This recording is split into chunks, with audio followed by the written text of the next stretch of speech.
Hello and welcome to our channel. Today we're going to be talking about how the number 9 plays a significant role in our universe and how does it interact with our 2020 election.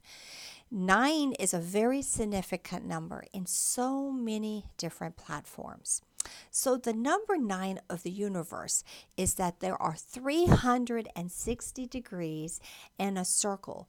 But a lot of people ask, but why?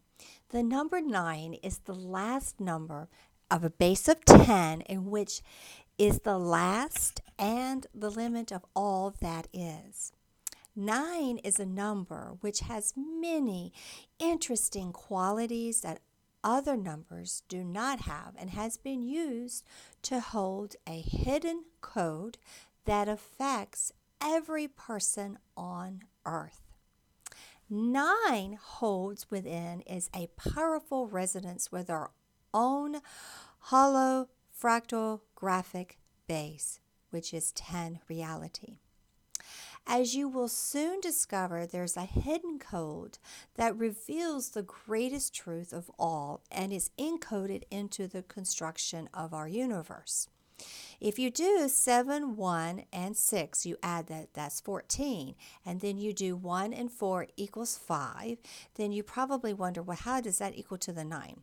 Well, let's get to it. The digital root is also repeated. The digital sum of a non-negative integer is the single-digit value obtained by a interactive process of stunning or summing digits on each iteration using the results of a previous iteration to compute a digit sum. The process continues until a single digit number is reached. The Great Pyramid of Giza, which Earth moves 1 degree every 72 hours, is greater to 72 equals 7 plus 2 equals 9. The base circumference is 43,200 is greater than 4 plus 3 plus 2 equals 9. Divides into the base, which is 600, equals to greater than 6. The latitude of a pyramid is 30 degrees is greater than 3. The full cycle of 25,920 equals greater than 2 plus 5 plus 9 plus 2 equals 18 equals 1 plus 8 equals 9. The zodiacal age is 2,160 equals greater than, and what do you think that number is? 2 plus 1 plus 6 equals 9. That's the zodiacal age. And if you only knew the magnificence of 3, 6, and 9, then you would have a key to our universe by Nikola Tesla. So that had a very good significance of why 9 is so important.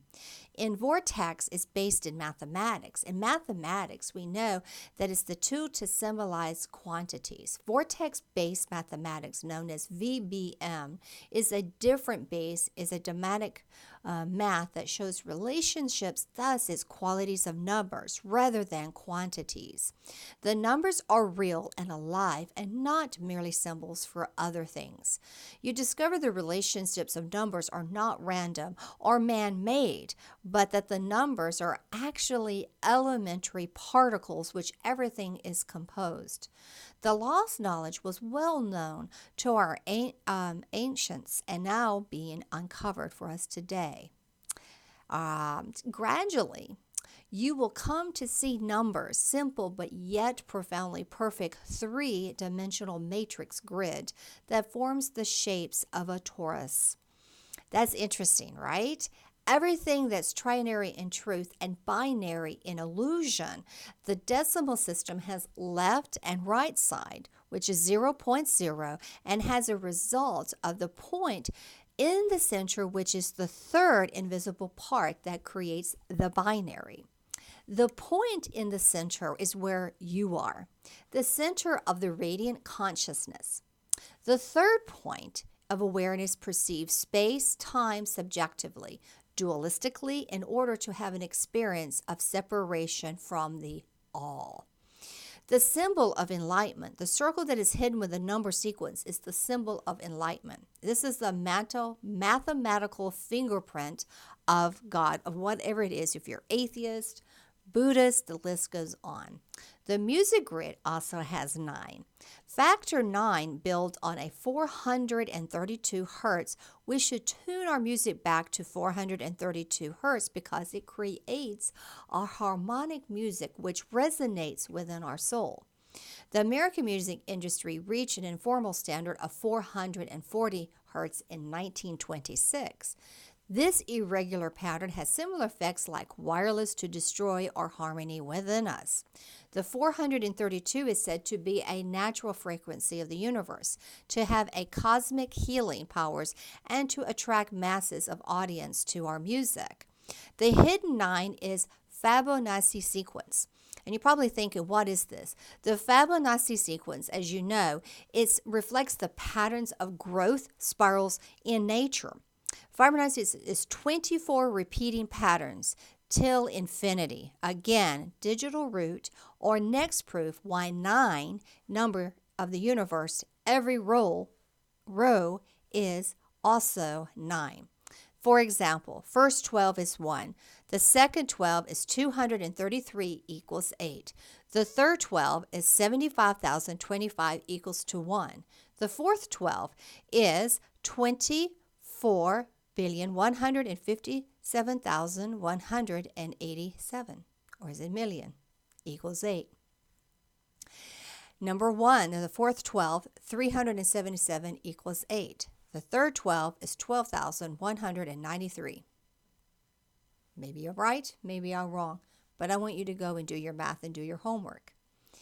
So the reason why I am giving you this number and why is it so important is that it deals with the cycles of time in 9. There's 86,400 seconds in a day equals 9. There are 3,600 seconds in an hour. That also equals 9.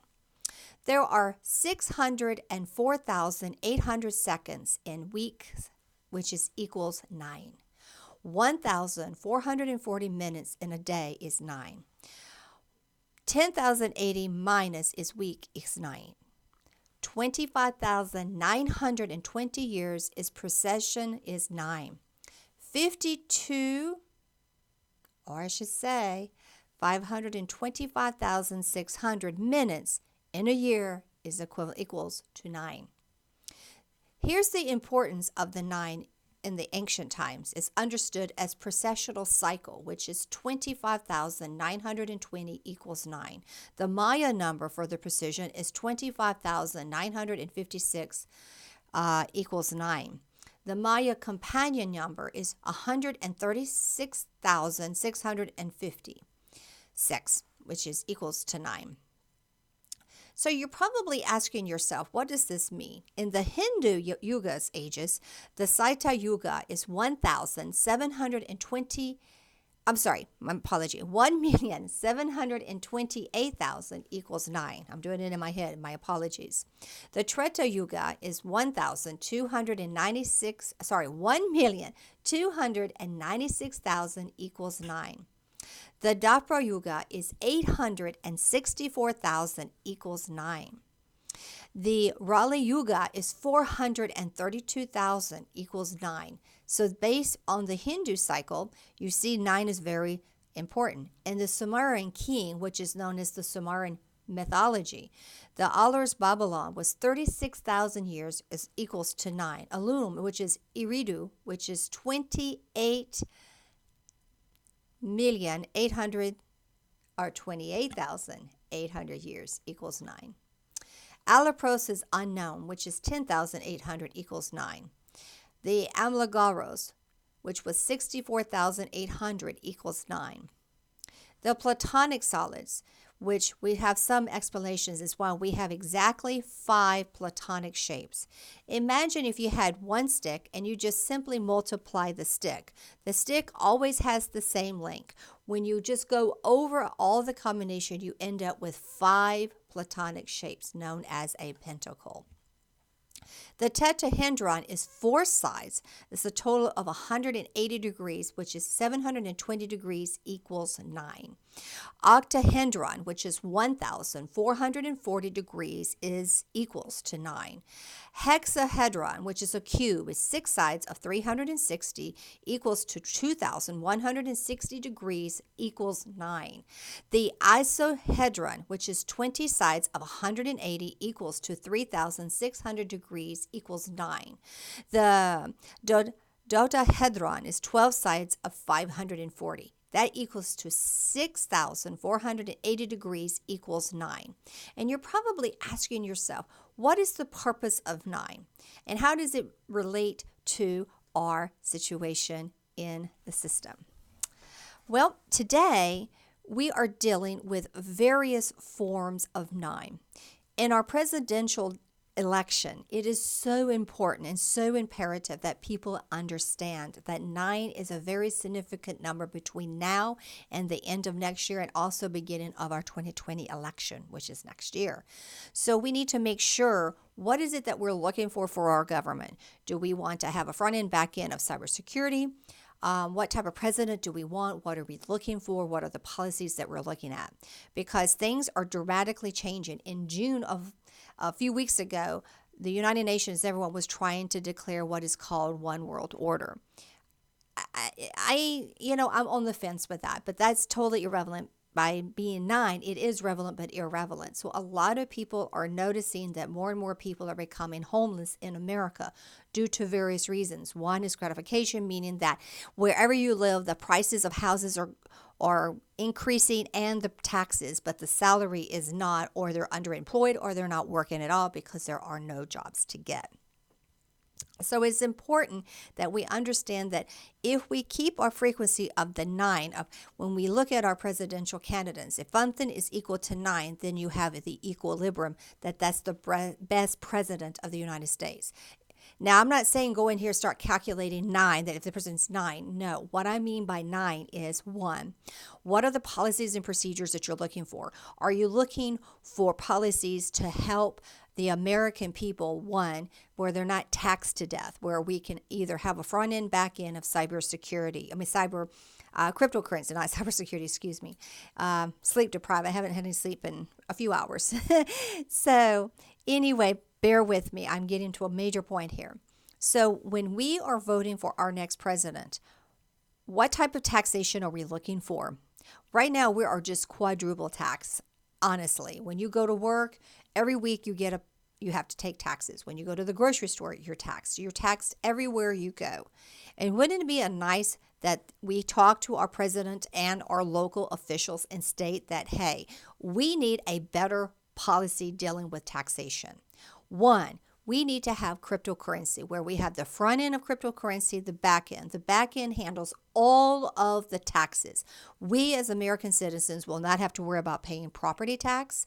We don't have to worry about paying our clothing tax, our food tax, our utility tax, the FCC tax, the list goes on. And then the back end will handle everything. It also will get our country out of debt. If we continue the way we're going to spiral out of control, and there are going to be more and more homeless. I promise you that. I promise you. I wish that I was wrong, but based on the numerical order that I've seen, things are definitely off balance. So we have to find a happy medium for everyone. So that's another issue. The second issue is that we are voting for laws that we don't even know what we're voting for. In California, there was like an HR-256. I don't know exactly the number on top of my head, but people did not realize that they voted that it's okay for a person to be raped. Believe it or not, check it out. If you don't believe me, go and research.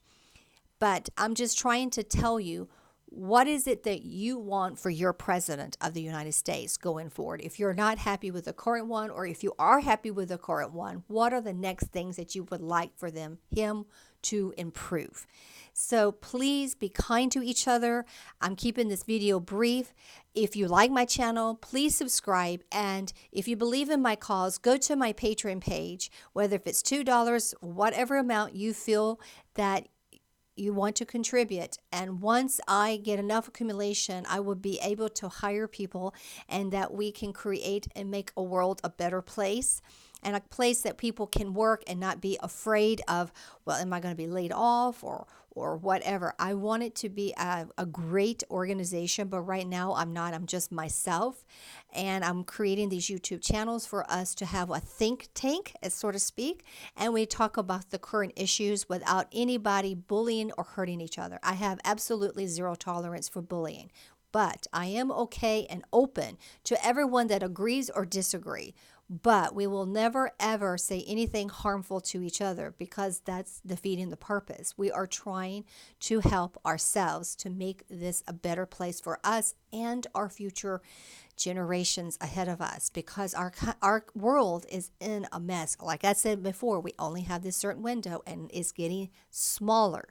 Not bigger, smaller. So please, if you believe in my cause, please subscribe to my channel and go to my Patreon. You go to my YouTube channel and you'll see the link. And if you don't, please message me on there. So thank you very much. And remember, do an act of kindness today. I will see you soon. Take care. Goodbye.